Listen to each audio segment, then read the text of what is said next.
പക്ഷെ ഹമാസിനെ സംബന്ധിച്ചിടത്തോളം അവരുടെ നീക്കം അല്ലെങ്കിൽ അവരുടെ തീരുമാനം എന്നത് ഏറെ നിർണായകമായിരിക്കും. അതിനാണ് ഇപ്പോൾ 3 മുതൽ 4 ദിവസം വരെ സാവകാശം ഇപ്പോൾ ട്രംപ് നൽകിയിരിക്കുന്നത്. അതിനുള്ളിൽ തീർച്ചയായിട്ടും ഈ കരാർ അംഗീകരിച്ചു കൊള്ളണമെന്ന ഒരു മുന്നറിയിപ്പ് കൂടിയാണ് ട്രംപ് ഭരണകൂടം നൽകിയിരിക്കുന്നത്. അതിന് ഹമാസ് തയ്യാറാകുന്നില്ല എങ്കിൽ ബാക്കി കാര്യങ്ങൾ, അതായത് ഗസയെ പൂർണ്ണമായിട്ടും നശിപ്പിക്കുന്നത് ഉൾപ്പെടെയുള്ള കാര്യങ്ങൾ ഇസ്രായേൽ നോക്കിക്കൊള്ളും എന്ന് പറയുമ്പോൾ വളരെ വളരെ കടുത്ത മനുഷ്യത്വ വിരുദ്ധമായിട്ടുള്ള പലസ്തീൻ താല്പര്യങ്ങളെ പൂർണ്ണമായിട്ടും ഹനിക്കുന്ന ഒരു സമീപനം, ആ കൊളോണിയൽ താല്പര്യങ്ങൾ തന്നെയാണ് ഈ ട്രംപിന്റെ പ്രതികരണത്തിലും വ്യക്തമാവുന്നത്. പക്ഷേ മാത്രവുമല്ല, ബന്ദികളുടെ കാര്യത്തിൽ എന്തായിരിക്കും, എങ്ങനെയൊക്കെ ആയിരിക്കും ഇപ്പോൾ ഉള്ള തീരുമാനങ്ങൾ, അത് നടപ്പിലാകാനുള്ള സാധ്യത, അതെല്ലാം കൂടി പരിശോധിക്കേണ്ടതുമല്ലേ?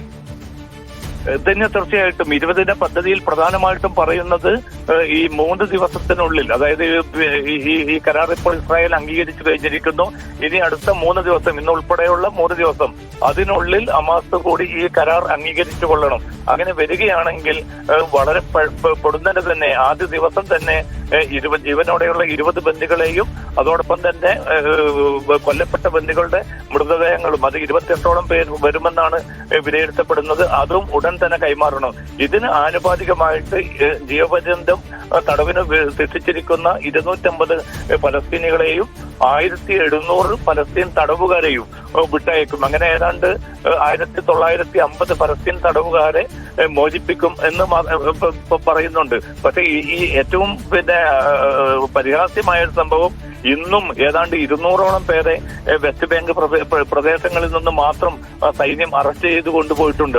കാരണം ഏതെങ്കിലും അർത്ഥത്തിൽ ഈ കരാർ യാഥാർത്ഥ്യമാവുകയാണെങ്കിൽ അതിലേക്ക് എണ്ണം തികയ്ക്കുക എന്നൊരു ലക്ഷ്യത്തോടു കൂടിയാണ് ഇപ്പോൾ പോലും ഈ കൂട്ട അറസ്റ്റ് നടപടികൾ നടക്കുന്നത്. നേരത്തെ ഹമാസും ഇസ്രായേലും തമ്മിൽ രൂപപ്പെടുത്തിയ കരാറിന്റെ ഭാഗമായി മോചിപ്പിച്ച ആ പലസ്തീൻ തടവുകാരെയും നിരവധി തടവുകാരെയും ഇന്ന് പിടികൂടിയതിൽ ഉൾപ്പെടുമെന്നാണ് വാർത്താ ഏജൻസികൾ റിപ്പോർട്ട് ചെയ്യുന്നത്. അപ്പൊ തീർച്ചയായിട്ടും ഏകപക്ഷീയവും പരിഹാസ്യവുമായിട്ടുള്ള ഒരു 20 ദിന പദ്ധതിയാണ് ഇപ്പോൾ ട്രംപ് ഭരണകൂടവും ഇസ്രായേലും മുന്നോട്ട് വെച്ചിരിക്കുന്നത്.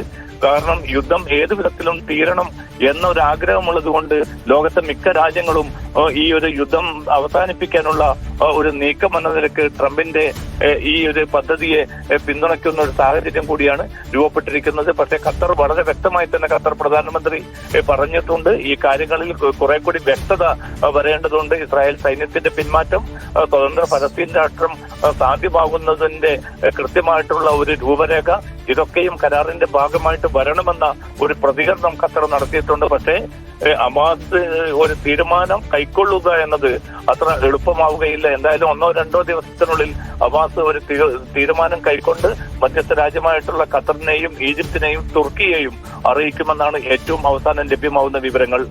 ധന്യ.